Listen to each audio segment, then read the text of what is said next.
ఓం నమో భగవతే శ్రీ మేధాదక్షిణామూర్తయే. ఓం నమో భగవతే శ్రీ ఆదిశంకరాయ. ఓం నమో భగవతే శ్రీ రమణాయ. శ్రీ గురుభ్యో నమః. ఆత్మ అనేది ఒక వస్తువు కాదు, కొత్తగా సంపాదించుకునేది కాదు. ఇదివరకే అది సిద్ధమై ఉన్నది. నాకు తెలియలేదు అనుకోవడమే, అంటే ఆ భావన, ఆ తలంపు కూడా పోవాలి. చిత్త వృత్తులు నశిస్తే అనుగ్రహం చేత ఆత్మ దానంతట అదే ప్రకాశిస్తుంది. అనాత్మయందు ఆత్మభావము మూలంగానే చిత్తవృత్తులు ఉదయిస్తున్నాయి. అంటే ఆ అహంకారము, నేనంటే దేహము అన్న భావన, దేహమే ఒక ఆత్మ అన్న భావన, అది దేనివల్ల కలుగుతుంది? ఆ మొదటి తలంపు, ఆ మూల తలంపు నుంచి వస్తున్నాయి. ఎప్పుడైతే నీవు ఆ చిత్త వృత్తులు కనుక నీవు నిరోధిస్తే, ఇక్కడ అనాత్మ అదృశ్యమై మిగిలి ప్రకాశించేది ఆత్మయే. అంటే ఇక్కడ నీకు తెలిసినా తెలియకపోయినా నీవు ఆత్మవే. అంటే భగవంతుడు ఉన్నాడు అన్న సంగతి నీకు తెలిసినా నీకు తెలియకపోయినా భగవంతుడు ఉన్నాడు. నీకు తెలియనంత మాత్రం చేత దేవుడు ఎక్కడికి పోడు. భగవాన్ అంటారు, నీకు తెలిసినా తెలియకపోయినా నీవు జ్ఞానస్వరూపుడివి, నీవు పరబ్రహ్మస్వరూపుడివి, నీ స్వరూపము సుఖస్వరూపము, నీ స్వరూపము ఆనందస్వరూపము అంటారు. కాబట్టి ఈ నేను నశించాలంటే భగవాను 2 పద్ధతులు చెప్పారు. ఒకటి విచారణ మార్గము, 2 శరణాగతి. ఎవరైతే హృదయపూర్వకంగా ఆ ఈశ్వరుడి పాదాలను ఆశ్రయించారో అదే శరణాగతి. శరణాగతే నిజమైన గతి. శరణాగతి వల్ల కూడా అనుగ్రహం చేత ఈ నేను నశిస్తుంది. విచారణ మార్గంలో కూడా అక్కడ అనుగ్రహం చేత ఈ నేను నశిస్తుంది. ఇక్కడ ఈ మాయా నేను, లేనిది ఉన్నట్లుగా నీకు భ్రమను కలిగింపజేసే ఈ చిత్తు జడ గ్రంథి నుంచి నీవు విడుదల పొందుతావు. అది కేవలము ఆత్మ అనుగ్రహంతోనే అది సాధ్యపడుతుంది. ఆత్మ తనకు తానుగా వ్యక్తం అవ్వాలే తప్ప నువ్వు తెలుసుకోవాలి అంటే అది కుదరదు. ఆత్మ తెలియబడుతుంది, అది తెలుసుకునే వస్తువు కాదు.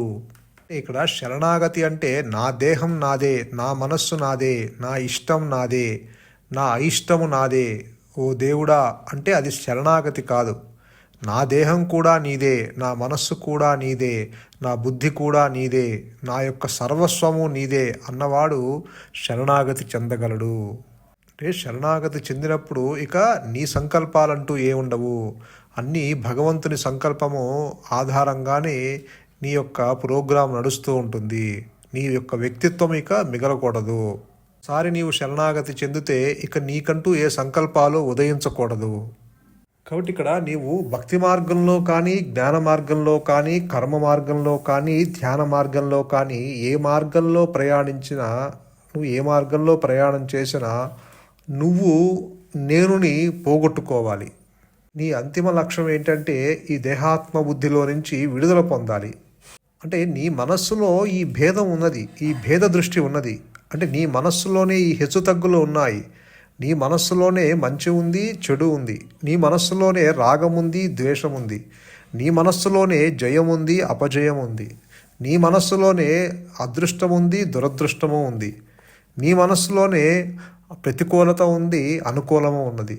కానీ హృదయంలో ఉన్న వస్తువు ఏదైతే ఉన్నదో సద్వస్తువు, దానికి మటుకు ఏమీ లేవు. వీటితో ఎటువంటి సంబంధము లేదు.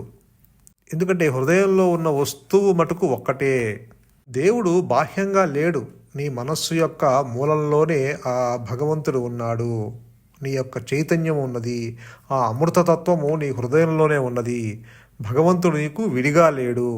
మనం ఏమనుకుంటున్నామంటే మనకి భగవంతుడు, ఆ ఈశ్వరుడు మనకి విడిగా ఉన్నాడు అనుకుంటున్నాము. కానీ నిజానికి ఉన్నది భగవంతుడు, లేనిది ఇతరులు, లేనిది సృష్టి.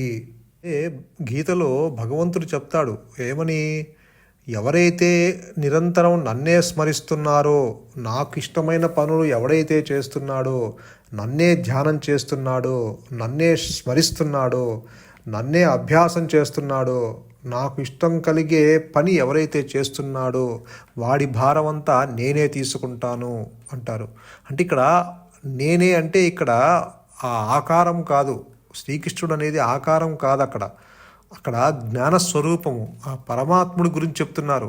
ఎవరైతే నన్ను స్మరిస్తున్నారో, అంటే ఎవరైతే ఆ పరమాత్మను ఈ సృష్టికి ఆధారభూతమైన ఉన్న ఆ స్వయం ప్రకాశమైన జ్ఞానము గురించి ఎవరైతే చింతిస్తున్నారో, ఎవరైతే దానినే స్మరిస్తున్నారో, ఎవరైతే దానికి సంబంధించిన అంటే పనులు అంటే అహంకార రహితంగా ఎవరైతే చేస్తున్నారో, ఎవరైతే అహంకార రహితంగా వాళ్ళ చేష్టలు ఉన్నాయో, ఎవరైతే అటువంటివి అభ్యాసం చేస్తున్నారో వాళ్ళ భారము నేను తీసుకుంటాను. అంటే ఇక్కడ కృష్ణుడు తీసుకుంటాడు అన్నది కాదు, ఇక్కడ ఆ స్వయం ప్రకాశమైన జ్ఞానము ముందుండి నిన్ను నడిపిస్తుంది. అదే the self that does everything. అంటే ఆ జ్ఞానం మీద నీ భారం వెయ్యి. ఎందుకంటే ఉన్నది ఒకటే ఒక సద్వస్తువు, అదే ఆత్మ, అదే పరమాత్మ, అదే గురువు, అదే మౌనము, అదే చైతన్యము. ఇవన్నీ పర్యాయ పదాలు. ఉన్నది ఒకటే, ఎరుక లేక ఉనికితో కూడి ఉన్న ఆ పరిపూర్ణమైన జ్ఞానము. కాబట్టి దానికే శరణు చెందు. అంటే నీ ఆత్మకే నీవు శరణు చెందుతున్నావు, నీ స్వరూపానికే నీవు శరణు చెందుతున్నావు. ఇక్కడ నీ స్వరూపాన్నే నువ్వు ధ్యానిస్తున్నావు. కాబట్టి ఇక్కడ నీ స్వరూపాన్నే నువ్వు స్మరించమంటున్నారు. అది చెప్తున్నాడు శ్రీకృష్ణుడు. దానికి నీ మనస్సుని బాహ్యంముఖం చేయకూడదు. అంటే నీవు ప్రాపంచిక విషయ వాసలను దోషదర్శనం చేస్తూ నీ మనస్సుని బాహ్యముఖం చేసి ఇతరుల్లో ఉన్న దోషాలను కనిపెట్టే బదులు నీ మనస్సుని అంతర్ముఖం చేసి నీ దోషాలు కనిపెట్టుకుంటే ఆ దోషాలులోంచి నువ్వు బయటపడతావు. అనుగ్రహం చేత నువ్వు ఆ యొక్క దేహాత్మ బుద్ధిలో నుంచి నువ్వు విడుదల పొందుతావు. కాబట్టి ఇక్కడ నువ్వు చేయాల్సింది నీ మనస్సును అంతర్ముఖం చేసి నీకు ఏవైతే ఆ దోషాలు అడ్డుగా ఉన్నాయో వాటిని ముందు తొలగించుకో. బాహ్యముఖం చేసి ఇతరులను నిందించటం కాదు, ఇతరులను విమర్శించటం కాదు. ముందు నువ్వెవరువో తెలుసుకో. అదే భగవాన్ అంటాడు, నీకు ఇతరుల గురించి నీకెందుకు, ఆ ప్రపంచం గురించి నీకెందుకు, వీలైనంత వరకు ఇతరుల వ్యవహారాల్లో జోక్యం చేసుకోవద్దు అంటాడు. ప్రాపంచిక విషయాల యందు దూరంగా ఉండమంటాడు. ప్రపంచం గురించి నీకెందుకు, ఆ ప్రపంచాన్ని సృష్టించిన ఆ భగవంతుడు చూసుకుంటాడు, ఆ ఈశ్వరుడు చూసుకుంటాడు. నీ శక్తి ఎంత మేర, చూపు ఎంత మేర వరకు ఉంటుంది. నీకు కనిపించే వస్తువు, నీకు కొద్ది దూరంలో ఏదన్నా వస్తువు ఉంటే నీ చూపు అంతవరకే ఉంటుంది. ఆ వస్తువు మరికొంత దూరంగా నీకు వెళ్ళిపోతే నువ్వు దాన్ని చూడలేవు కదా. కానీ భగవంతుని యొక్క చూపు అది అనంతంగా ఉంటుంది. ఆ జ్ఞాన దృష్టి అనంతంగా ఉంటుంది. ఆ దృష్టితో ఆ భగవంతుడు ఈ ప్రపంచాన్ని ఏ విధంగా నడిపించాలో ఆ విధంగా నడిపిస్తాడు. కాబట్టి ఇక్కడ నీ శక్తి చాలా తక్కువగా ఉంటుంది. నువ్వేమీ ఉద్ధరించలేవు. ఒకళ్ళో ఇద్దరినో ఉద్ధరిస్తావు, కానీ ప్రపంచమంతా నువ్వెక్కడ ఉద్ధరిస్తావు? అందుకే ముందు నువ్వెవరో తెలుసుకో, ముందు నువ్వు ఉద్ధరించు, ఆ తర్వాత ఈ సందేహాలన్నిటికీ సమాధానం వస్తుంది అంటారు రమణులు. ఎందుకు చెప్తున్నారు ఇతరుల వ్యవహారంలో జోక్యం చేసుకోవద్దు, ప్రాపంచిక విషయాల యందు దోషదర్శనం చేయని ఎందుకు చెప్తున్నారు? విషయాలని విషంలాగా చూడాలి. విషయాలు మొట్టమొదట నీకు అమృతంలాగా కనిపిస్తాయి, కానీ ఈ అమృతము చివరికి విషంలా మారుతుంది, విషంలా పరిణమిస్తుంది అది. కాబట్టి మొదట్లో నీకు ఆ విషయాలు అంటే ఆ ప్రాపంచిక విషయాలు నీకు సుఖాన్ని కలగజేయవచ్చు, అది నీకు అమృతంలాగా కనిపించవచ్చు, కానీ ఆ సుఖమే నిన్ను దుఃఖంలోకి తీసుకెళ్తుంది, నిన్ను ఆ దుఃఖ సాగరంలో ముంచేస్తుంది. అంటే నీకు ఒక విషయం మీద ఆసక్తి కలిగిందనుకో, నీవు ఆ విషయాన్ని తెలుసుకుంటానికి నువ్వు ఏదన్నా ఆ విషయాన్ని పొందటానికి నువ్వు సమస్త చర్యలు చేస్తావు. సపోజ్ ఇప్పుడు ఆ విషయం నీకు అందలేదనుకో, అంటే అది విషయం అంటే ఇక్కడ కోరికైనా కావచ్చు, లేకపోతే ఆ హిడెన్ టెండెన్సీస్ కావచ్చు, రాగద్వేషాలు కావచ్చు, ఆ బంధము కావచ్చు, అటాచ్మెంట్ కావచ్చు, ఇవన్నీ అంటే ప్రాపంచిక విషయాలు కావచ్చు. అంటే వాళ్ళ గురించి తెలుసుకుందాము, వీళ్ళ గురించి తెలుసుకుందాము, ఆ విషయాల మీద ఆసక్తి నీకు ఉండొచ్చు. అది మొదట్లో నీకు అమృతంలాగా కనిపించిన అవి చివరికి నీకు విషయాన్ని మాత్రమే ఇస్తాయి. ఎందుకంటే మీ చేత చూడబడేవి అన్నీ కూడా నిజాలు కాదు. మీ చేత చూడబడే మీ మనస్సు, మీ చేత చూడబడే మీ వికారాలు, మీ చేత చూడబడే మీ రాగద్వేషాలు ఇవన్నీ కూడా నిజము కాదు. అవి మొదట్లో నీకు తాత్కాలికంగా సత్యం అనిపించినా అవి నీకు దుఃఖాన్ని కలగజేస్తాయి. భగవాన్ రమణుడు అంటారు, ఎందుకంటే నీ హృదయంలో ఆ భగవంతుడు ఉన్నాడు. నీవు కనగా ఎంత లోతుగా ఉన్నాడో అంత లోతుకి మీరు దిగి వెళ్ళొచ్చు. మీకు ఆ సహనం ఉండాలి, ఆ ఓర్పు ఉండాలి, ఆ తపన ఉండాలి, ఆ జిజ్ఞాస ఉండాలి. మీకు ఓర్పు లేకపోతే, ఆ సహనము లేకపోతే, ఆ శ్రద్ధ లేకపోతే మీ హృదయం యొక్క లోతులు పెరగవు. మీరు హృదయాభిముఖంగా మీరు ప్రయాణం చేయలేరు. మీరు ఎప్పుడు బాహ్యముఖం అవ్వాల్సి వస్తుంది. ఆలోచనలతో మీరు ఆ తాదాప్యత కొనసాగించాల్సి వస్తుంది. కాబట్టి మీకు ఎక్కడైతే ఆ శ్రద్ధ, సహనము, వినయము, విధేయత, వివేకము, విచక్షణము, ఆ విరాల ఆధ్యాత్మిక త్యాగము ఎప్పుడైతే మీకు కలుగుతుందో, అంటే మీ మనస్సు ఎప్పుడైతే నిర్మలంగా, కోమలంగా, అకల్మషంగా ఉంటే అప్పుడు మీ యొక్క హృదయాభిముఖంగా మీరు చేసే ఆ ప్రయాణపు లోతులు పెరుగుతాయి.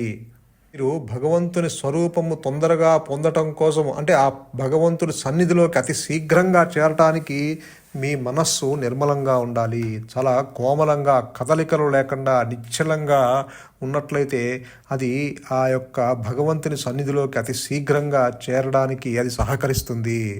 మనకి ఇక్కడ ఈ దేహము, ఈ శరీరము గొడవ తప్పించి మీకు ఇంకొకటి ఉండటం లేదు. దేహానికి అతీతంగా ఒక వస్తువు ఉందన్న సంగతి కూడా మీకు తెలియటం లేదు. పోనీ 24 గంటలు మీరు దేహం గొడవ చూసుకున్నా ఏదో ఒకరోజు శ్మశానానికి వెళ్ళక తప్పదు అంటారు రమణుడు. అదే చెప్తారు, మీరు గుళ్ళో ఉన్న దేవుడిని మోసం చేయొచ్చు, కానీ హృదయంలో ఉన్న దేవుడిని మోసం చేయలేము.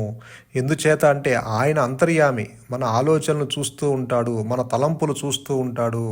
అసలు ఈ తలంపులు ఉద్భవించడానికి కారణమే ఆ యొక్క పరిపూర్ణమైన జ్ఞానము. ఆ జ్ఞానము ఉండబట్టే నీకు ఈ తలంపులు వస్తున్నాయి, నువ్వు ఇలా మాట్లాడగలుగుతున్నావు. కాబట్టి ఆ భగవంతుడికి తెలియకుండా ఏదీ జరగదు. భగవాను చాలా చెప్పారు. ఇప్పుడు గురువు వాక్యాలు చాలా చెప్పారు. గురువు చెప్పింది అది మీ విన్నప్పటికీ అది తెలుసుకోవాలి, ఆ సద్వస్తువు గురించి తెలుసుకోవాలి అనే కాంక్ష ఎందుకు కలగటం లేదు అంటే ఆ మనస్సులో ఉన్న దోషాలే కారణము. ఆ దోషమే నేను అనే తలంపు. ఎప్పుడైతే నీవు ఈ నేను అనే తలంపు నుంచి అనుగ్రహం చేత నీవు విడుదల పొందితే అప్పుడు మాత్రమే ఆత్మ తనకు తానుగా వ్యక్తమవుతుంది, నీకు తెలుస్తుంది. అటువంటి ఆత్మకి చావు లేదు, పుట్టుక లేదు. అలాగే ఈ ఈ దృశ్యమాన ప్రపంచము, అంటే మీ కళ్ళకి కనిపించే ప్రపంచం అంతా కూడా మీ మనస్సు యొక్క కల్పితము మాత్రమే అన్న విషయము మీకు అర్థమైతేనే కానీ మీ మనస్సు అంతర్ముఖం కాదు అంటారు రమణులు. నీ మనస్సులో కనుక ఆ బలహీనతలు ఉంటే కొన్ని లక్షలాది పునర్జన్మలకి, అంటే నీ మనసులో కనుక ఒక చిన్న వాసన ఉన్నా, చిన్న కోరిక ఉన్నా, ఒక్క చిన్న బలహీనత ఉన్నా అవి కొన్ని లక్షలాది పునర్జన్మలకి, వేలాది పునర్జన్మలకి ఆ వాసనలే కారణం అవుతాయి. అందుచేత శరీరంలో ఉన్న రోగాలు కంటే మనస్సులో ఉన్న దురలవాట్లే మరింత ప్రమాదకరం. ఇప్పుడు నీ శరీరం మీద ఏదైనా పుండు ఏర్పడితే ఆ పుండు పోగొట్టుకోవడానికి నువ్వు ఎలా ప్రయత్నం చేస్తున్నావో నీ మనస్సులో ఉన్న ఆ యొక్క దోషాలని, ఆ దుర్గుణాలని, ఆ దురలవాట్లని కూడా అలాగే పోగొట్టుకోవటానికి నువ్వు ప్రయత్నం చేయాలి. లేకపోతే ఇవి నిన్ను పునర్జన్మకి దోహదం అవుతాయి, నిన్ను పునర్జన్మకి తీసుకెళ్తాయి. అలాగే నీ మనసులో నువ్వు ఏ అలవాట్లలోంచి నువ్వు బయటపడాలి అనుకుంటున్నావో దానికి అనుగుణంగా నీ మనస్సుని, ఇంద్రియాలని, దేహాన్ని తీర్చిదిద్దుకోవాలి. దానికి అనుగుణంగా నీ యొక్క పనులు కానీ, నీ యొక్క చూపు కానీ, నీ యొక్క వాక్కు కానీ అలా ఉండాలి. అప్పుడు మాత్రమే నీవు ఆ దోషాల్లోంచి బయటపడగలవు. ఎందుకంటే నువ్వు కర్తృత్వంతో చేసే ఏ పనికైనా సరే మంచికి మంచి, చెడుకు చెడు అనుభవించవలసిందే. నువ్వు నేను చేస్తున్నాను అన్న భావన కలిగి నువ్వు ఏ పని చేసినా అది మంచి పనైనా సరే, దానికి వచ్చే ఫలితం మంచి అయినా సరే సుఖమైన నువ్వు అనుభవించాలి. దానికి వచ్చే ప్రతికూలమైన, అంటే ఆ చెడు ఫలితం అయినా సరే ఆ చెడు అనుభవించవలసిందే. అంటే నేను చేస్తున్నాను అన్న భావన కలిగి ఉన్నావు కాబట్టి. అందుకే భగవాన్ అంటారు, నీ స్వరూపం నీకు తెలిసే వరకు మనిషి కూడా ఏ విధంగా ఆ నీడ నడుస్తుందో, ఆ మనిషి వెంబటి ఆ నీడ ఏ విధంగా వస్తుందో జన్మ జన్మలకి నిన్ను ఆ దుఃఖం వెంటాడుతూనే ఉంటుంది. అంటే నువ్వు ఆ దుఃఖం నుంచి ఎప్పటికీ విడుదల కాలేవు, నీ స్వరూపము నీకు తెలిసే వరకు. అంటే ఆ అనుగ్రహం చేత ఆత్మ తనకు తానుగా వ్యక్తమయ్యే వరకు నీవు ఈ దుఃఖంలోంచి నీవు ఎప్పటికీ విడుదల పొందలేవు. నిన్ను పునర్జన్మకి దోహదం చేస్తాయి. అంటే పునరపి మరణం, పునరపి జననం. కానీ ఆ కర్తృత్వం పోవాలి అంటే నువ్వు చేసే ప్రతి పని హృదయపూర్వకంగా చేస్తే వచ్చేది వస్తుంది, రానిది రాదు. నువ్వు పని సరిగ్గా చేయకుండా అస్తమానం ఫలితం గురించి ఊహిస్తూ ఉంటే సంకల్పాలు ఎక్కువ వచ్చేస్తాయి, ఆలోచనలు వస్తాయి, తలంపులు ఎక్కువ వచ్చేస్తాయి. నువ్వు ఆ స్వరూపానికి దూరం అయిపోతావు. అంటే నీవు ఆ దగ్గర కాలేవు. ఆ కర్తృత్వ భావన ఇంకాస్త గట్టిపడుతూ ఉంటుంది. కాబట్టి ఇక్కడ నువ్వు చేసే పని ఎటువంటి కల్మషం లేకుండా హృదయపూర్వకంగా చెయ్యాలి అంటారు. Leave the results, do your best, leave the rest అంటారు. అందుకే మీరు చేసే పని ఎలా ఉండాలి అంటే చాలా నిర్మలంగా ఉండాలి, నిరాడంబరంగా ఉండాలి. అలా ఉంటే ఏమవుతుంది అంటే ఆ అహంకారము, ఆ వ్యక్తిత్వము తగ్గుముఖం పడుతుంది, అది బలపడదు. కాబట్టి దేవుడు మాత్రమే నాకు కావాలి అనుకున్న వాళ్ళకి దేవుడు వ్యక్తం అవుతాడు. ఆయన ఎక్కడి నుంచో రావక్కర్లేదు, మనకి వ్యక్తం అవ్వటానికి మన హృదయంలోనే ఉన్నాడు. మనకి అర్హత కలిగినప్పుడు, మనకి యోగ్యత కలిగినప్పుడు ఈ క్షణంలో ఇక్కడే ఆయన వ్యక్తమవుతాడు. సంతోషం. మౌనమే శరణ్యం, మౌనమే నీ సహజత్వం. ధన్యోస్మి.